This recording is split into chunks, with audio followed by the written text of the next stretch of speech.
At the age of 14, he ate a roast monkey with a famous writer named Algernon Charles Swinburne. Ito yung kasama niya kumain ng roast monkey.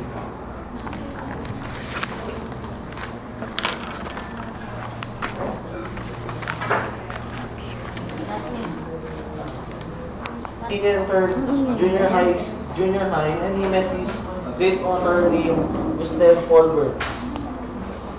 Ito yung mga sinulat ni Gideon Puso. Hindi ko na pagsalita. Ha? Entretap. Inbilia. Ano yan?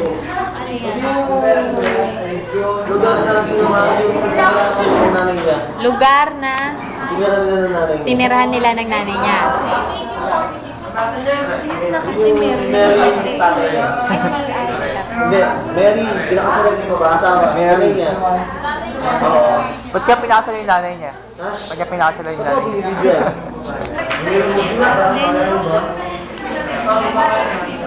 Necklace.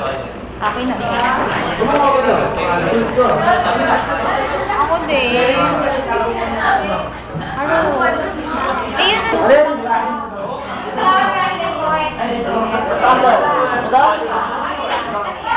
Asawa.